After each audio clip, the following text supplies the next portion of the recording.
मैं अंजनी कुमार तिवारी, हिंदी शिक्षक, BDS के एजुकेशनल इंस्टीट्यूट का है प्रतापगढ़। पिछली वीडियो में मैंने रस के भेद में श्रृंगार, हास्य और करुण के बारे में बताया था। इस वीडियो में मैं रौद्र, वीर या में जो भेद है इसको बता रहा हूँ। रौद्र और वीर में थोड़ा सा अंतर जान लीजिए। जब क्रोध उत्पन्न होता है मन के प्रतिकूल कार्य को देख करके, मन में जब क्रोध, तिलमिलाहट उत्पन्न होती है तो वहाँ रौद्र उत्पन्न होता है। और किसी कार्य को करने के लिए धीरज के साथ उत्साह मन में उत्पन्न होता है तो वहाँ वीर रस की उत्पत्ति होती है। इसमें उत्साह रहता है, इसमें क्रोध रहता है, इसमें तिलमिलाहट रहती है, इसमें धैर्य नहीं रहता है रौद्र में, लेकिन इसमें धैर्य रहता है। उदाहरण से समझिए, जब लक्ष्मण जी युद्ध में मेघनाद को देखते हैं तब उनको क्रोध आता है। उस काल मारे क्रोध से तन कांपने उसका लगा, मानो हवा के बेग से सोता हुआ सागर जगा। युद्ध में मेघनाद को देख करके इस तरह तिलमिला उठते हैं लक्ष्मण कि जैसे सागर में हवा की लहरों से समुद्र क्षुब्ध हो जाता है, लहरें उठती हैं ऊंची ऊंची, उसी तरह से उनका शरीर कांपने लगा। कौन सा रस उत्पन्न हुआ? रौद्र रस आश्रय लक्ष्मण थे, विषय मेघनाद थे, उद्दीपन था युद्ध का वातावरण, और जो उद्वेग था, उत्तेजना थी, वो संचारी भाव था। तो मुझे जानना है उदाहरण में कौन सा वो रस है, इसको जानना है। अस्थाई भाव जानना है। अस्थाई भाव क्रोध है, और क्रोध अस्थाई भाव किस रस में उत्पन्न होता है? किस रस में होता है? रौद्र रस में होता है। अगला वीर रस। वीर रस में धैर्य होता है, उत्साह होता है। अभिमन्यु लड़ाई के लिए जा रहे हैं, घर वाले सोच रहे हैं बच्चा है भी क्या लड़ेगा युद्ध में, तब अपने मित्र से अभिमन्यु कहते हैं कि मैं सत्य कहता हूं सखे, सुकुमार मत जानो मुझे।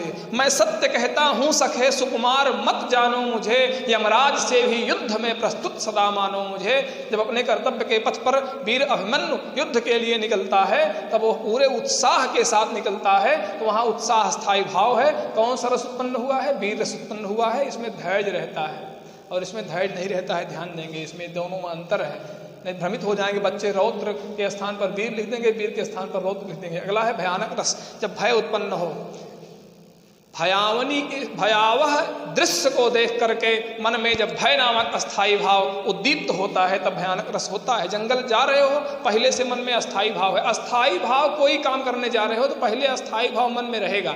शादी करने जा रहे हैं तो मन में रत पहले से है, और जंगल में जा रहे हैं तो भय नामक अस्थाई भाव पहले से मन में है। जो पहले से बना रहे वही अस्थाई भाव है। जब राम जी जा रहे हैं जनकपुर में, फुलवारी में पहुंचे हैं तो वहाँ उनके पहले रथ था, धनुष भंग में गए हैं तो पहले रथ था मन में, तब वहाँ श्रृंगार उत्पन्न हुआ। लेकिन यहाँ पे पथिक क्या है? जंगल में जा रहा है तो पहले से भय उसके मन में विद्यमान है।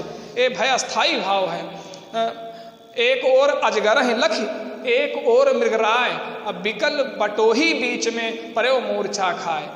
बटोही माने पथिक, एक तरफ देख रहा है अजगर और एक तरफ सिंह दहाड़ रहा है तो मूर्छित हो जाता है। वहाँ कौन सा रस उत्पन्न हुआ? भयानक रस उत्पन्न हुआ। जुगुप्सा, घृणा, घृणा, घृणा। युद्ध आदि स्थलों पर मार काट के बाद जो स्थिति उत्पन्न होती है, या शमशान घाट में जहाँ लाशें बिछ जाती हैं युद्ध स्थल में या शमशान घाट में, या और कोई ऐसी घृणित वस्तु जिसे देख करके मन में घृणा नामक अस्थाई भाव, जुगुप्सा नामक अस्थाई भाव, जुगुप्सा घृणा कहते हैं, रस में बदलता है तो विभत्स रस होता है। एक उदाहरण देखिए कि कहूँ उठत धूम, कहूँ जरत चिता, कहूँ होत रोर, कहूँ अर्थी धरिय है, कहूँ हाड़ पर्यो, कहूँ जरो अधजरो मास, कहूँ गीध काग मास नोचत परी है। तो वहाँ कौन सा रस है? विभत्स रस उत्पन्न हुआ है। अद्भुत रस, विस्मय इसका अस्थाई भाव है। जब मन में आश्चर्य हो, भ्रम उत्पन्न हो जाए, संदेह उत्पन्न हो जाए, आश्चर्य होने पर जो मन में विस्मय नामक अस्थाई भाव रस में बदलता है वो अद्भुत रस है। जैसे भगवान राम जब छोटे थे, बच्चे थे, तब एक बार उनकी माँ ने उनको पालने में सुला के भगवान विष्णु के मंदिर में पूजा करने गई। तो वहाँ होता क्या है कि वहाँ जब भोग लगाती हैं भगवान विष्णु को, तो वही बालक जिसको राम को सुला के आई हैं माता जी, वही देख रही हैं, खा रहा है।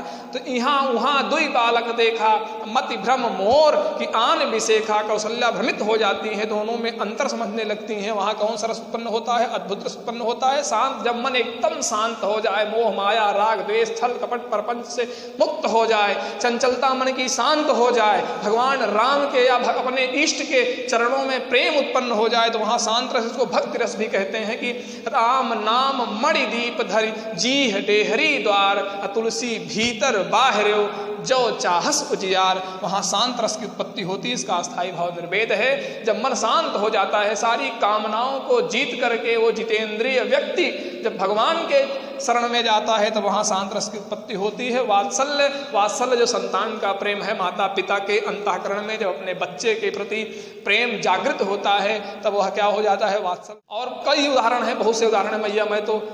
मैया मैं नहीं माखन खायो, भोर भय गैजन के पाछे, साँझ भयो घर आयो। और रसखान ने भी लिखा है कि धूरी भरे अति शोभित श्याम जू, तैसी बनी सिर सुंदर चोटी, खेलत खात फिरे अगना, पग पैगनी बाजति पीर कछोटी, वा छवि को रसखान बिलोकति, वारति काम कला निज कोटी, काग के भाग बड़े सजनी, हरि हाथ से लई गयो माखन रोटी। जय जय श्री सीताराम।